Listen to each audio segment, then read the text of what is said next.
There is a creature alive today who has survived millions of years of evolution without change, without passion, and without logic. It lives to kill. A mindless eating machine. It will attack and devour anything. It is as if God created the devil and gave him jaws.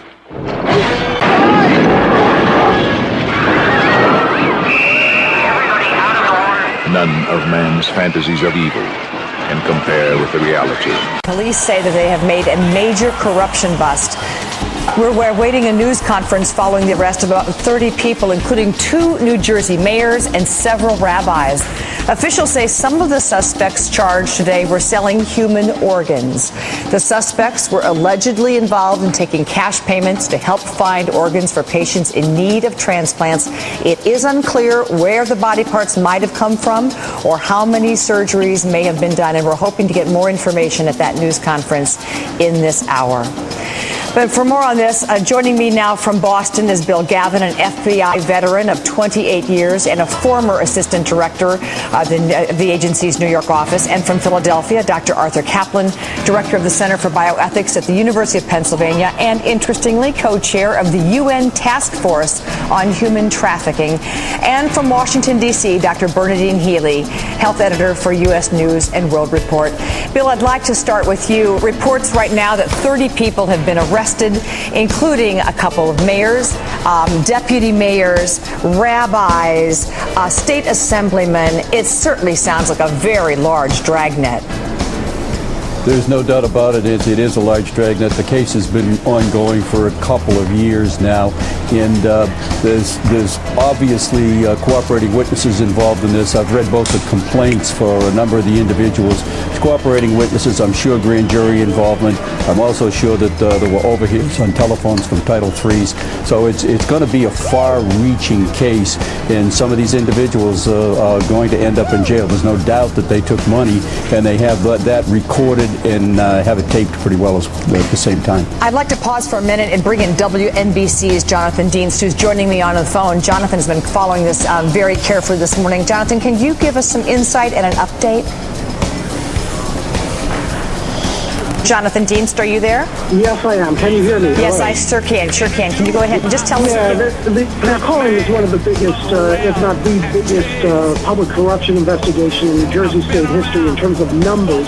There were dozens of arrests. At last count, we heard of 30 people in custody, more than 20 of them public officials, some of them mayors, as you just heard, from Secaucus, from Hoboken, lots of officials from Jersey City as well. So this is wide-ranging. But this investigation doesn't only include allegations of public corruption. It includes issues of money laundering by community leaders and rabbis in numerous communities. It also amazingly deals with the smuggling of body parts. There's talk now that, or among the charges, that one of the suspects was actually lining up the kidney donors overseas out of Israel, and then they were allegedly lying for needy patients that these were relatives, and then they would fool hospitals like Johns Hopkins in Baltimore or Robert Wood Johnson Medical Center in New Brunswick to try to get them to perform these operations. So there are more and more charges and more allegations coming up from this undercover operation that was started out as public corruption and then grew into money laundering and the smuggling of body parts. And Jonathan, I just want to make sure we're looking at these suspects, these 30-plus people who may have been rounded up, but no indication at this point that these universities or these medical centers were at all in this game.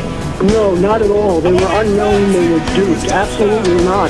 That, according to law enforcement, they are saying that these were the suspects, these middlemen who were trying to broker these deals between patients in need and folks overseas who were willing to donate a kidney for a lot of money. And that's just one angle. Again, that is separate and apart, and they stumbled upon that while they were investigating the allegations of corruption. And they had a confidential witness, a cooperating witness, who went in with tapes, with audio recordings, who assisted the FBI, posing as a developer, and he was the one allegedly making these payoffs to these mayors, to these council members, to these public officials, thousands of dollars at a time.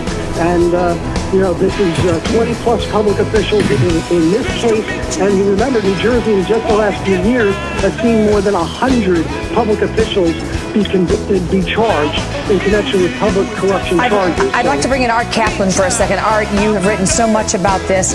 I mean, I keep thinking you can't make this stuff up. This is just unbelievable. You can't make this stuff up. We have this task force at the UN that I co-chair on organ trafficking.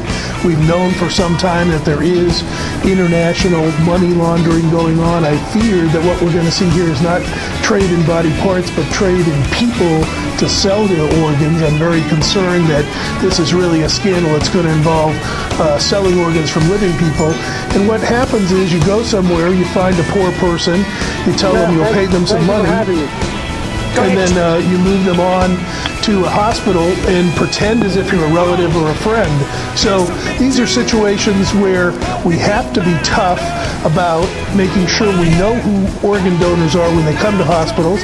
Hospitals try to do that. I think they may have to redouble those efforts. And it has to be clear nationally and internationally, selling organs for profit is not good for patients, is not good for the donors. You don't get follow-up about what happens to them. And we really have to crack down. We're going to say that in our report in a couple of months. We've got to stop this international trade in body parts. Bernadine, you have worn so many hats in your career: a physician, head of a medical center, head of the Red Cross, now as a journalist for U.S. News and World Report. Your thoughts on this? Well, I think the important thing for the public to know is that it is illegal in this country to sell organs.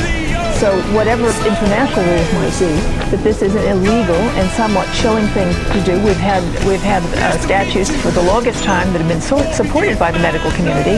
That this could happen here in this country is so shocking that I have to add one word of caution. Make sure that we get the facts before we really say that this is happening. I mean, it's so astoundingly awful, Nancy. Bill, you said something that I thought was so fascinating, that this has been in the works for years. Are these investigations that usually start looking at a flow of money and then investigators stumble in to sort of, the meat of the whole thing?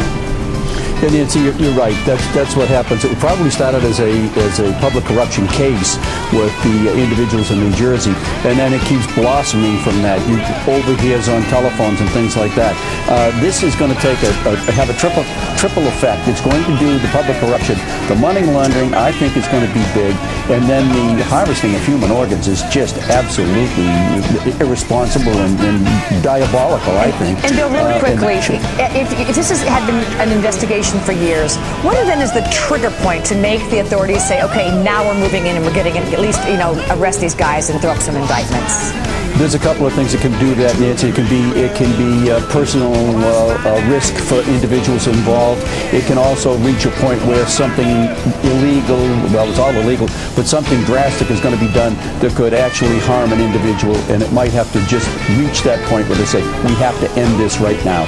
They have a big dragnet and 30 people. Sordid, awful, and unfortunately undermines all the good transplant programs and all the other information out there. So we will keep following this, and my appreciation to all three of you. I am Dracula. I bid you welcome.